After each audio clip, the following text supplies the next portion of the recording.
Alhamdulillahi wa kafa wassalatu wassalamu ala rasulil mujtaba Sayyidina wa habibina wa syafi'ina wa maulana Muhammadin al-Mustafa wa ala alihi wa ashabihi wa dhurriyatihi wa kulli man ittaba'al huda.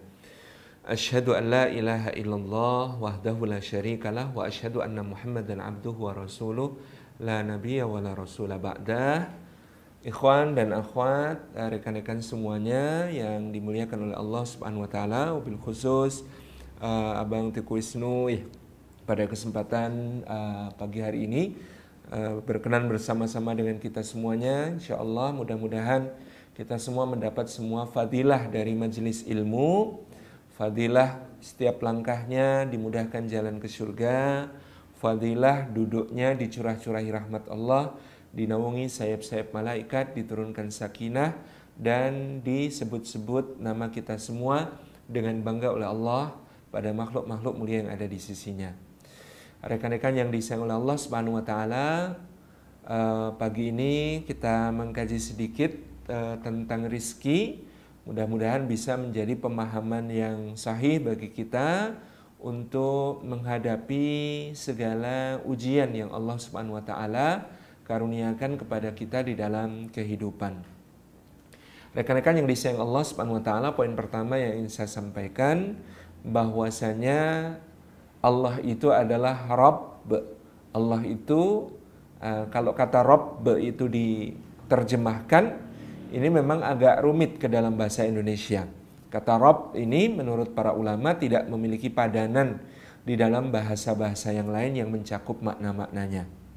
Kata Rabb maka dimaknai oleh para ulama yang pertama adalah Al-Khaliq.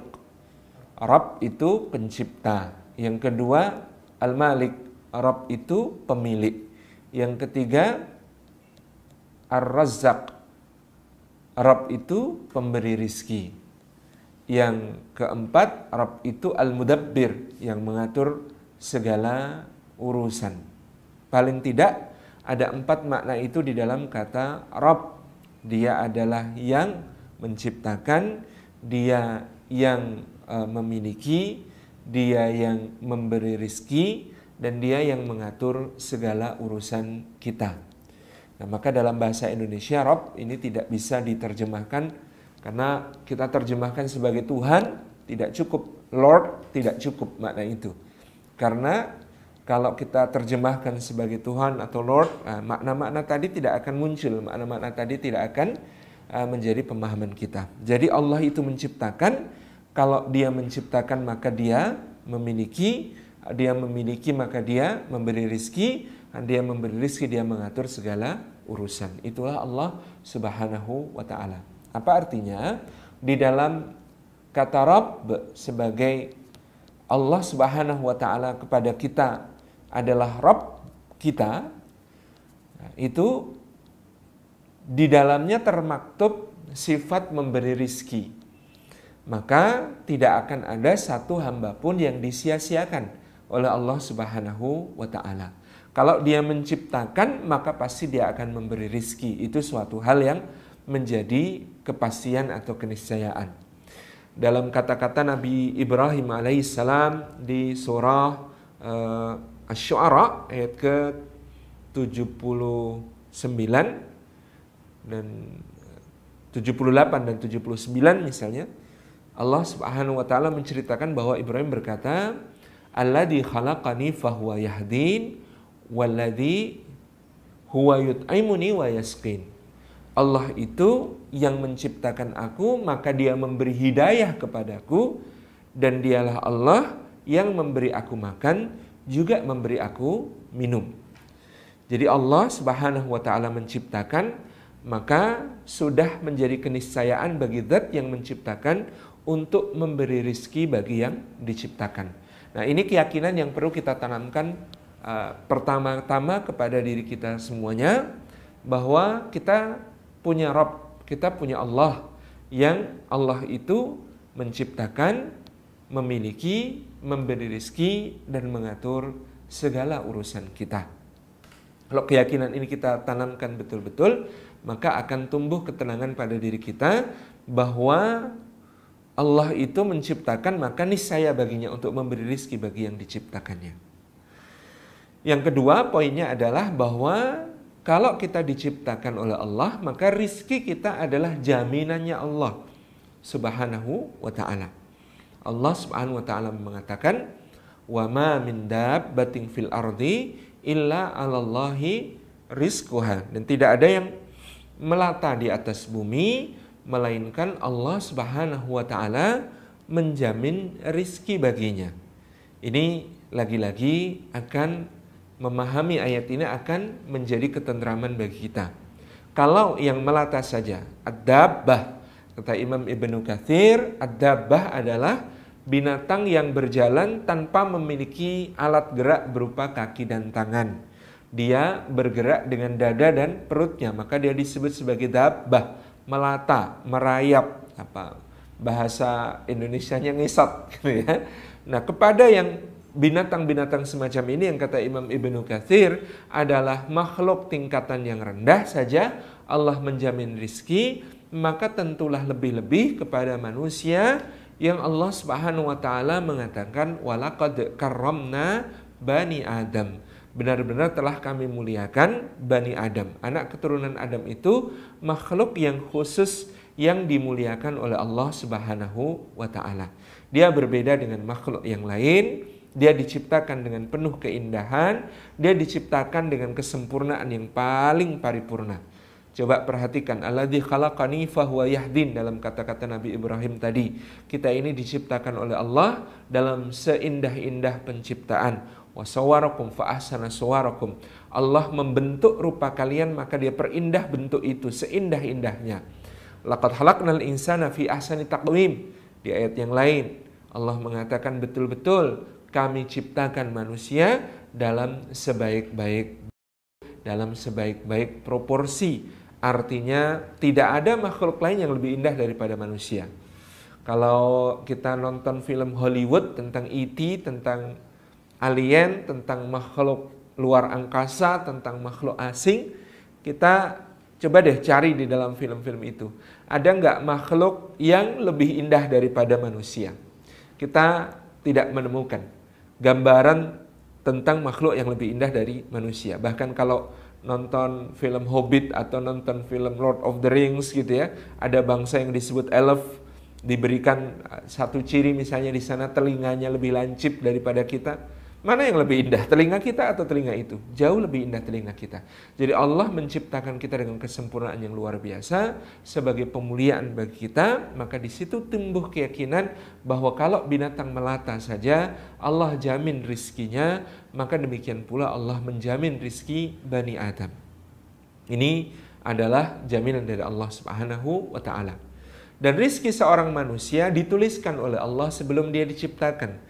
Tersimpan catatannya di dalam Lauhil Mahfudz di sisi Allah, kemudian dicatat ulang oleh malaikat ketika awal penciptaan kita di dalam perut ibu kita, di dalam rahim ibu kita.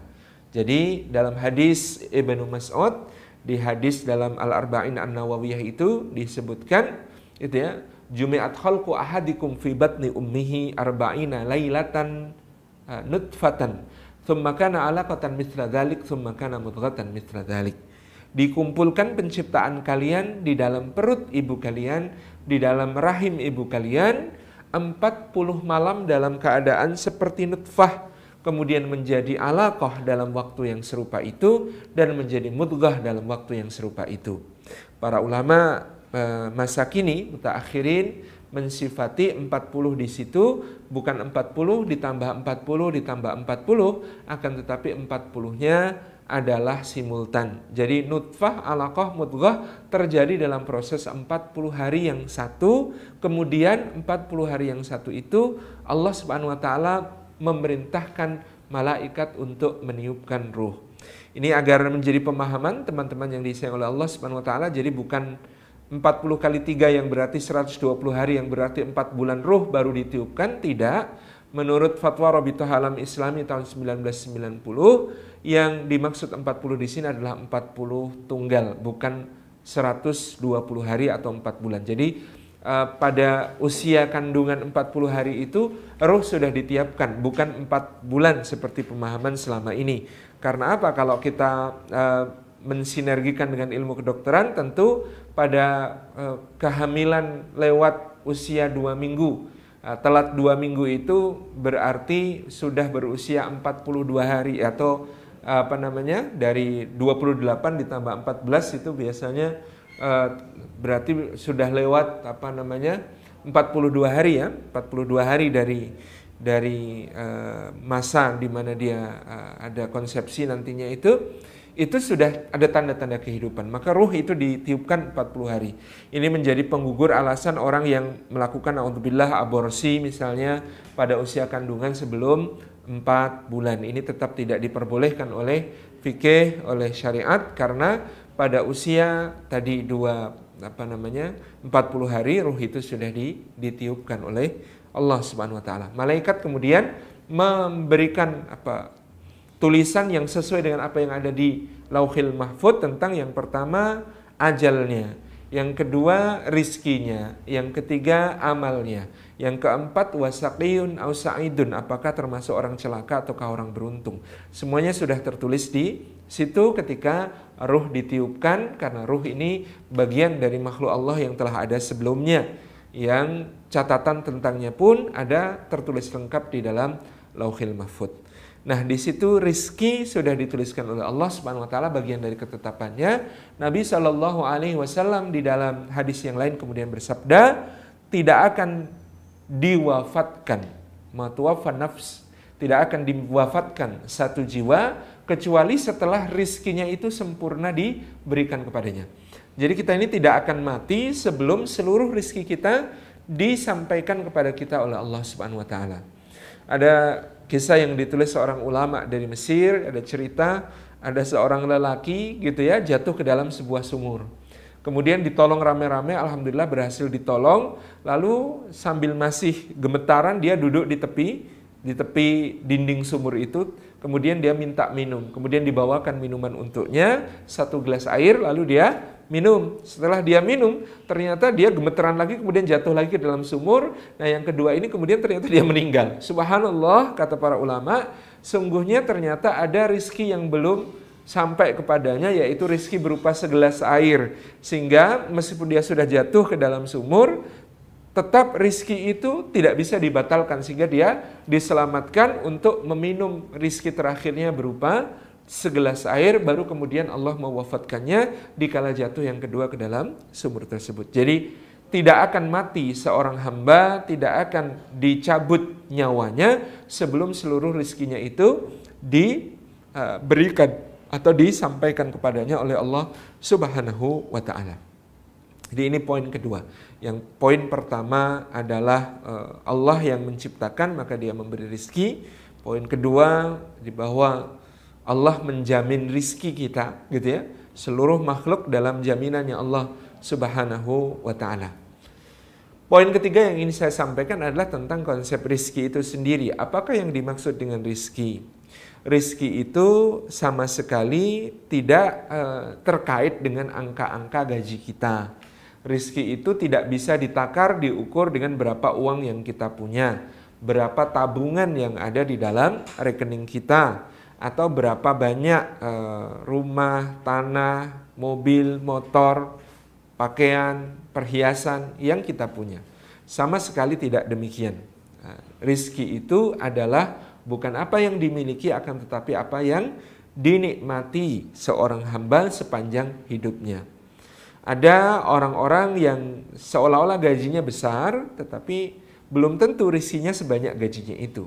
Sebaliknya pula ada orang-orang yang mungkin dihitung pendapatannya kecil, tetapi rizkinya tidak melulu dari pendapatan yang dia dapatkan dalam angka-angka tersebut. Jadi ini sebuah konsep yang sangat penting untuk kita pahami. Rizki itu luas dan tidak semua yang kemudian kita kira sebagai rizki itu adalah rizki bagi kita.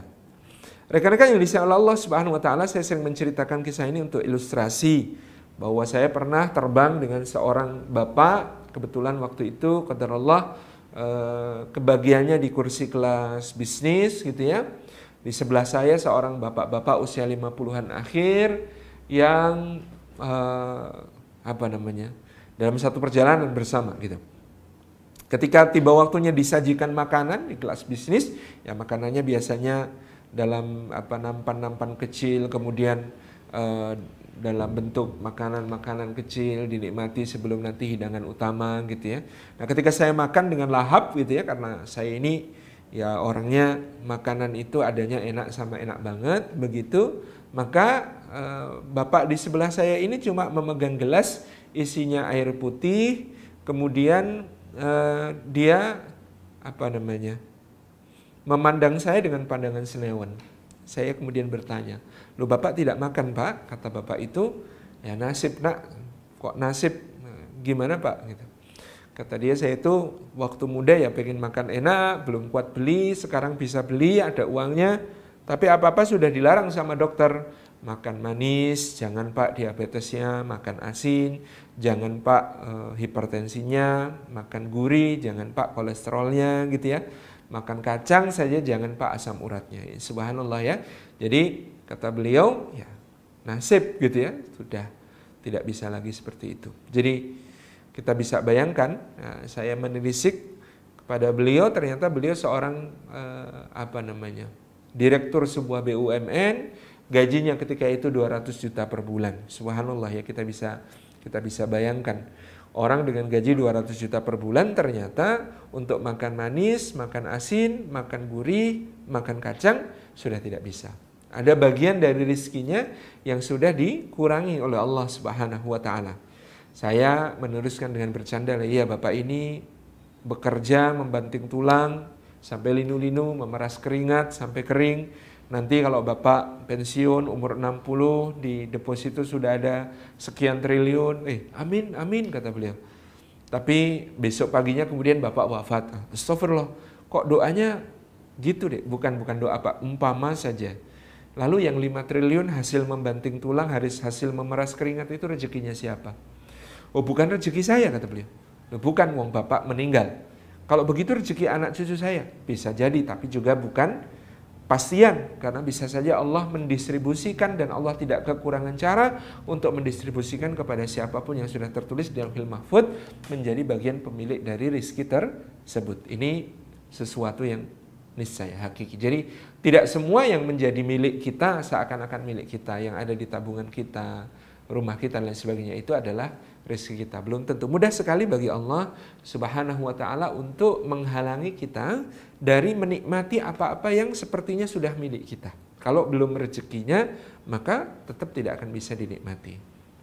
Ada pengusaha rumah makan di Jogja, omsetnya miliaran per bulan, tetapi dia ini orang yang tidak bisa tidur di atas kasur. Kalau tidur di kasur, maka punggungnya sakit. Maka dia biasanya tidur di atas tikar pandan buatan muntilan gitu ya. Itu sangat spesifik. Jadi ada orang yang mungkin ya, yang saya sering sampaikan, makanan lezat, harganya mahal gitu ya, disajikan oleh chef ternama, itu bisa dibeli, bisa dibayar, tetapi nikmatnya makan itu Allah yang bagi-bagi. Ada orang pergi ke Paris hanya untuk menikmati makanan seorang chef terkenal, misalnya namanya Chef Dudonyong, yang restorannya Michelin bintang 3+++ gitu ya, sangat terkenal, harus reservasi jauh-jauh hari, makan di situ, disajikan makanannya. Apakah pasti makanannya akan lezat? Tidak.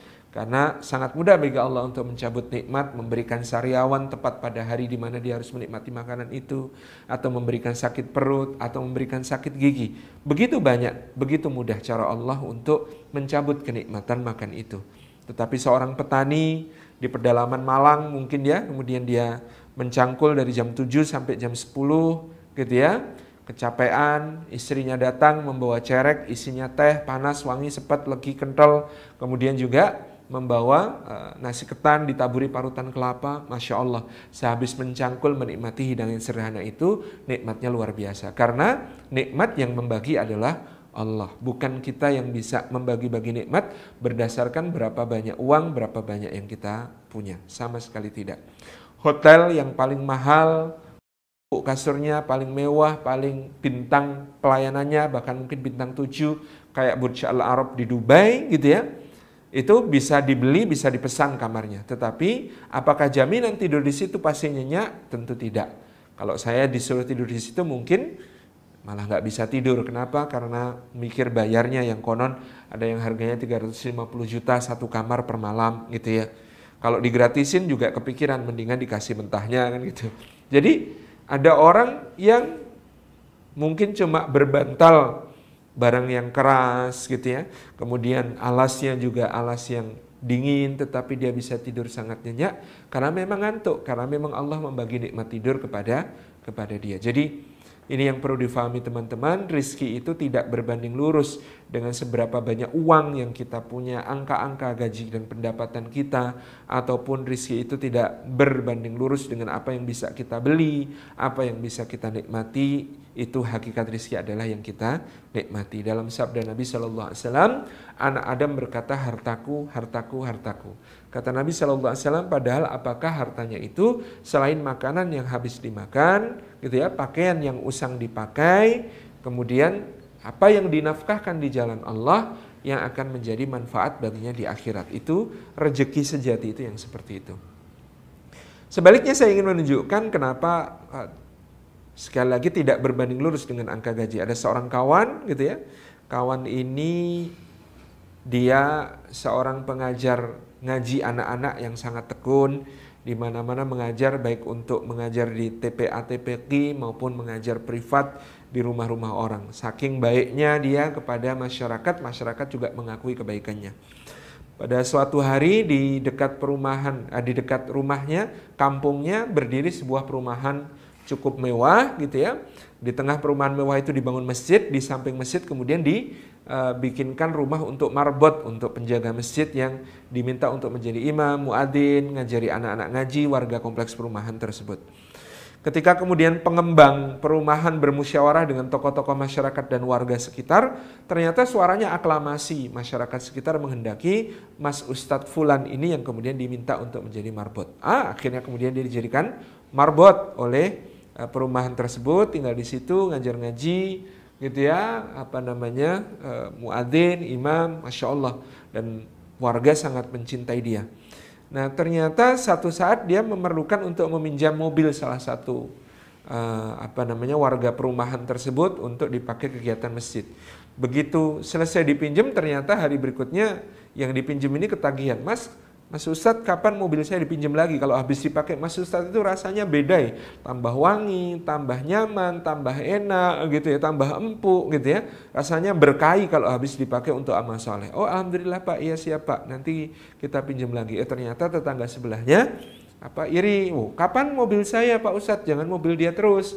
Tetangga sebelahnya lagi bilang, dijadwal Pak Ustadz, Bapak itu mobil Senin, dia mobil Selasa, saya mobil untuk hari Rabu, begitu seterusnya. Sehingga teman Ustadz saya ini Masya Allah setiap hari ganti mobil, dan mobilnya mobil-mobil mewah, bagus-bagus gitu ya, Tabarakar Rahman. Karena kata dia rezeki itu kan pakai, bukan soal punya gitu ya. Sementara yang punya mobil-mobil ini, warga di komplek perumahan mewah ini, sebagian besar kalau pergi ke kantor itu naik sepeda ya, sesuai anjuran dokter. Tabarakar Rahman. Jadi bukan soal milik, bukan soal punya pendapatan berapa, harta berapa, rezeki adalah apa yang kita nikmati, dan kunci kata menikmati itu pada rasa syukur kita terhadap apa yang ada, qanaah kita terhadap apa yang ada. Maka disebutkan oleh Nabi SAW, al-qanaatu kanzun la yafna.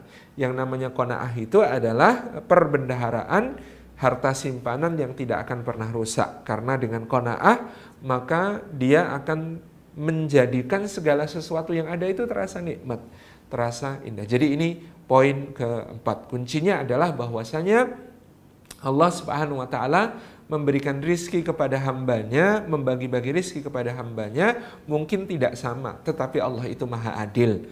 Adil tidak selalu harus berarti sama, dan yakinlah gitu ya, itu tidak terkait dengan seberapa banyak angka-angka, itu tidak terkait dengan seberapa banyak tabungan-tabungan, benda-benda milik gitu ya, tetapi itu tergantung seberapa banyak kita punya rasa qanaah dan rasa mensyukuri apa yang ada di dalam kehidupan yang dianugerahkan oleh Allah Subhanahu wa taala. Dan poin berikutnya yang saya sampaikan, berarti rizki itu tidak dalam bentuk gaji, tidak dalam bentuk uang. Tidak semua gaji adalah rezeki. Tadi saya sudah contohkan, apa yang dinikmati oleh Bapak Direktur Utama sebuah BUMN tadi itu ternyata tidak sebanyak gajinya. Dia makan ya nggak mungkin toh, meskipun gajinya 200 juta per bulan, kemudian sekali makan akan habis 10 juta terus setiap saat. Mungkin sesekali iya dia makan habis 10 juta karena di restoran, traktir teman dan lain sebagainya. Tetapi apakah setiap hari? Kan tidak. Setiap hari ya makannya sama dengan kita. Satu piring, tidak akan lebih dari itu. Dan yang namanya kenikmatan itu saya dulu dikasih tahu guru kita, nikmat makan dan nikmat dunia itu cuma segini gitu. Nih, gitu ya. Yang namanya rasanya strudel Malang, rasanya bakpia, rasanya geplak, rasanya wingko, rasanya dodol gitu ya. Dibandingkan dengan rasanya rendang, rasanya yang lain gitu, makanan yang enak itu ya, rawon itu kan maksimal segini, bedanya cuma sampai sini.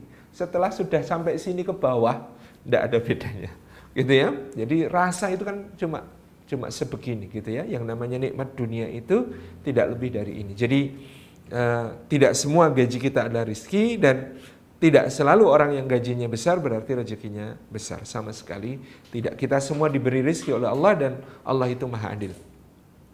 Poin berikutnya teman-teman yang disayang Allah Subhanahu wa taala yang ingin saya sampaikan adalah bahwasanya yang namanya rizki yang diberikan oleh Allah Subhanahu wa taala kepada kita itu dijemput dengan ikhtiar.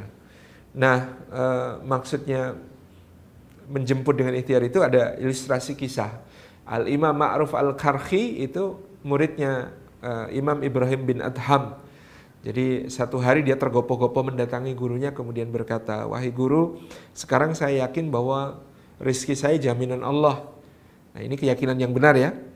Nah, mulai sekarang saya akan fokus beribadah saja karena rezeki saya pasti akan datang meskipun saya tidak bekerja. Ini yang kalimat berikutnya perlu kita periksa.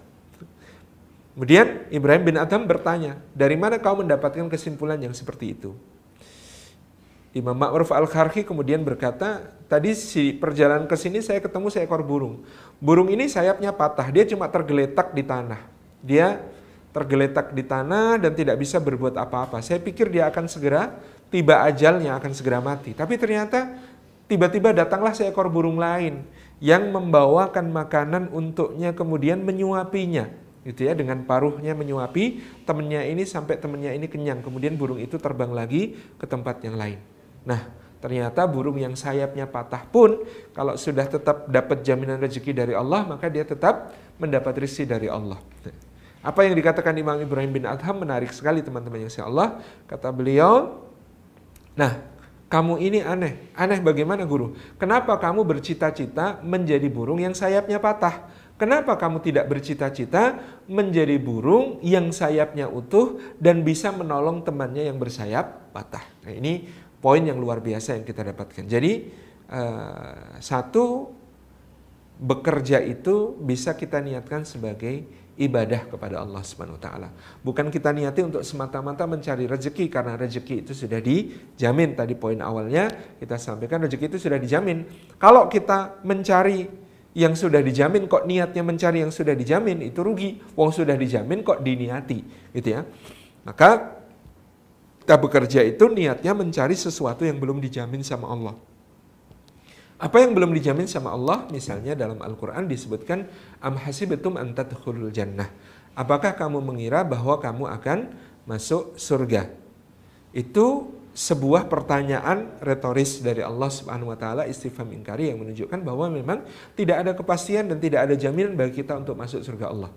Kalau tidak ada kepastian, tidak ada jaminan soal masuk surga, maka dalam bekerja tadi, rizki jaminan, surga belum jaminan, maka alangkah akan lebih berharga semua pekerjaan kita kalau diniatkan dalam rangka mencari surga. Karena surga belum dijamin, sementara rezeki sudah dijamin. Mas Wisnu bikin usaha, bikin bisnis gitu ya, maka niatnya ibadah kepada Allah Subhanahu wa taala. Ya, bentuk ibadah itu bekerja dengan tangan gitu ya, sesekali terjun langsung, itu bagian dari bekerja yang beribadah kepada Allah. Dalam Al-Quran disebutkan, "A'mal ala Dawud syukran wa qalilan min ibadiyas syakur." Bekerjalah hai keluarga Daud untuk bersyukur, sedikit sekali di antara hamba-hambaku yang pandai bersyukur. Jadi kita bekerja dalam rangka bersyukur kepada Allah. Para nabi itu tahu rezeki mereka dijamin oleh Allah, tapi mereka bekerja dalam rangka syukur kepada Allah, dalam rangka ibadah kepada Allah. Maka Nabi Nuh adalah tukang kayu, maka Nabi Musa adalah penggembala kambing, demikian pula Nabi Isa alaihi salam. Kemudian kita mengenal Nabi Daud yang tukang besi gitu ya, dan lain sebagainya. Ini adalah orang-orang yang memahami hakikat bekerja itu untuk ibadah, bukan untuk mencari rizki semata, tapi untuk mencari yang belum dijamin, yaitu surga Allah. Niat berikutnya kita bekerja seperti yang diungkapkan Imam Ibrahim bin Adham tadi adalah mau menjadikan pekerjaan kita ini wasilah untuk manfaat kepada orang lain. Lagi-lagi ini ibadah, tapi dalam dimensi yang lain. Kalau tadi ibadah ansih bekerjanya saja itu sudah ibadah. Kita bekerja memajukan pariwisata dengan menjual souvenirnya seperti yang lakukan Sri Leman, ibadah gitu ya. Karena itu akan menjadi jalan rezeki bagi banyak orang. Lebih-lebih lagi kita bekerja untuk menjadi manfaat langsung bagi orang lain. Sebagian pendapatan kita, alhamdulillah, kita merasa cukup dengan pendapatan kita, dengan gaji kita, lalu sebagainya kita sisihkan untuk menjadi manfaat bagi orang lain seperti seekor burung yang tadi, maka dengan demikian dia akan menjadi sebuah pahala tambahan bagi kita. Sudah bekerjanya sendiri ibadah, manfaat yang dihasilkan dari rezeki yang kita jemput dengan bekerja itu menjadi pahala, dan bahkan kalau itu diniati sebagai sedekah, sebagai infak, maka sedekah tidak pernah mengurangi bagian jatah dari rizki kita sendiri. Itu sebuah hal yang dijamin oleh Rasulullah SAW. Sedekah tidak pernah mengurangi jatah rizki seseorang, tidak akan mengurangi apa-apa yang ada di sisi Allah bagi seseorang, bahkan melipat gandakannya, bahkan meluaskannya, bahkan memberikan keberkahan yang semakin banyak. Jadi yang kita kejar adalah rizki berkah. Rizki berkah itu yang halal, yang thayyib, dan keberkahan itu memberi dampak yang luar biasa bagi kita. Kalau rizki kita berkah, maka tubuh kita dijaga Allah dari keburukan, dari kemaksiatan. Kalau rizki kita berkah, maka kita diringankan untuk beribadah, yang dengan rizki itu ringan beribadah, maka semakin cerah masa depan kita di akhirat kelak.